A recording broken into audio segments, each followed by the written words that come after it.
વડોદરા શહેરમાં નવરાત્રિની તૈયારીઓ શરૂ કરી દેવામાં આવી છે.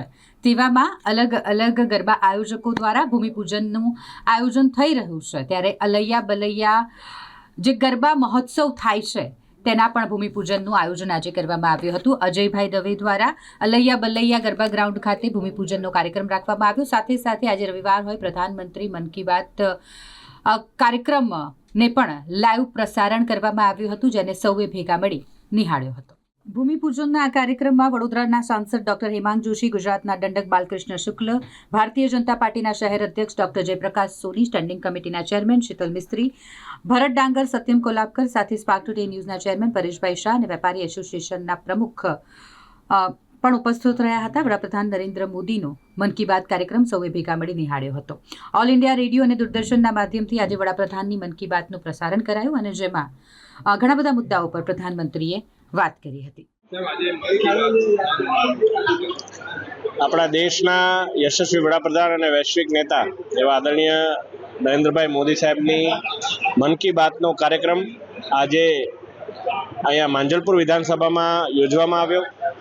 અને મન કી બાતના કાર્યક્રમમાં મોદીજીએ ખેલકૂદથી લઈ અને ઘણા બધા આપણા સાંસ્કૃતિક ધરોહરના વિષયોને એમણે સ્પર્શ કર્યા. અને છેલ્લે વોકલ ફોર લોકલથી લઈ આત્મનિર્ભર ભારતના રસ્તે વિકસિત ભારતમાં આપણે કઈ રીતે પ્રવેશવાનું છે એ બાબતનું પણ વિઝન આપણા સમગ્ર દેશવાસીઓ સમક્ષ મૂક્યું છે. ત્યારે આ મન કી બાતનો આ કાર્યક્રમ એ આપણા વિધાનસભાના મુખ્ય દંડક શ્રી બાલકૃષ્ણ શુક્લજી, આપણા માંજલપુર વિસ્તારના ધારાસભ્ય પૂર્વ મંત્રી એવા આદરણીય યોગેશ કાકા અને સંગઠનના પદાધિકારીઓ સાથે મળી અને નિહાળ્યો છે. આજે પંચશીલ ગ્રાઉન્ડ પર સયાજી સમાચારના એડિટર ચીફ શ્રી અજયભાઈ દવે દ્વારા ગ્રાઉન્ડ ઉપર જે અલૈયા બલૈયા ગરબાની તૈયારી કરવાની છે એના ભૂમિપૂજનનું આયોજન કર્યું છે. આજે રવિવારનો દિવસ અને મન કી બાતનું આયોજન હતો. એક મોટો સ્ક્રીન મૂકી અને અજયભાઈએ ભારતીય જનતા પાર્ટીના જે કાર્યકર્તા આવે છે એમના જોવા માટે મન કી બાતનું આયોજન કર્યું હતું. તમામે સાથે બેસીને ખૂબ શાંતિપૂર્ણ માહોલમાં મન કી બાતનો કાર્યક્રમ માણ્યો છે.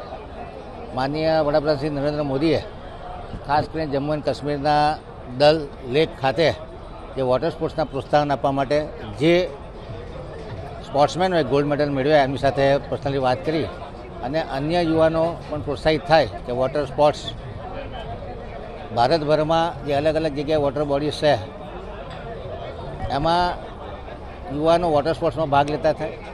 એવી જ રીતે જે યુવાનોએ એન્જિનિયરિંગ મેડિકલ ક્ષેત્રે યુપીએસસીની એક્ઝામ આપવા માટે પ્રયત્ન કર્યા હોય પરંતુ થોડા માટે રહી ગયા હોય એના માટે પ્રતિભા સેતુ દ્વારા એમના તમામ બાયોડેટા, એમની તમામ વિગતો પબ્લિશ કરી જેથી કરીને અન્ય નેશનલ કંપનીઓ, મલ્ટીનેશનલ કંપનીઓ, પીએસયુ પણ આ જે આશાસ્પદ યુવાનો છે એમને નોકરી રાખી શકે.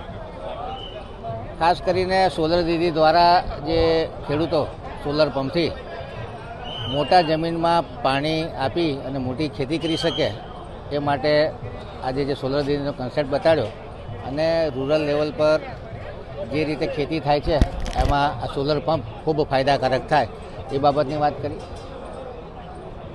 જર્મનીના યુવાને જે શાહડોલ કરીને મધ્યપ્રદેશનું શહેર છે એના ત્યારે મોદી સાહેબે પોડકાસ્ટમાં વાત કરી કે મધ્યપ્રદેશમાં ફૂટબોલની ગેમને લોકો ખૂબ રમી રહ્યા છે ત્યારે જર્મનીના કોચે શાહડોલમાં આવી અને એમાંથી અમુક યુવાનો સિલેક્ટ કરી અને જર્મનીના કોચિંગ સેન્ટરમાં ટ્રેનિંગ આપવાનું નક્કી કર્યું. અત્યારે આ વાત પણ પ્રગતિ હેઠળ છે. આમ કહી શકાય કે લોકોને પ્રોત્સાહન મળે. રશિયામાં પણ રામાયણના પિક્ચરોનું જે કોમ્પિટિશન રાખી અને રશિયાના બાળકો જે રીતે રામાયણના પાત્રોના ચિત્રો બનાવી અને ત્યાં આગળ મૂકી રહ્યા હતા. કહેવાનો મતલબ કે ભારતની સંસ્કૃતિ સર્વે સુખીના ભવંતુ, વસુદેવ કુટુંબકમની જે આપણી સંસ્કૃતિ છે આખી દુનિયામાં પ્રચલિત થઈ રહી છે. એમાં ગુજરાતી ડાયસ્પોરા અને ખાસ કરીને ઇન્ડિયન ડાયસ્પોરા જે અલગ અલગ દેશોમાં વસી રહ્યા છે એ લોકો આપણા કલ્ચરલ એમ્બેસેડર તરીકે, ભારતીય સંસ્કૃતિના વાહક તરીકે આખી દુનિયામાં કામ કરી રહ્યા છે. ખૂબ પ્રોત્સાહક કાર્યક્રમ હતો અને મન કી બાત દ્વારા જે નાગરિકો જે યુવાનો સારું કરી રહ્યા છે એમને જોઈ અને અન્યમાં પ્રેરણા જાગે એ દિશામાં આજે મન કી બાત કરવામાં આવી હતી અને તમામ લોકોએ ખૂબ સારી રીતે શાંતિભર્યા માહોલમાં મન કી બાત માણી છે.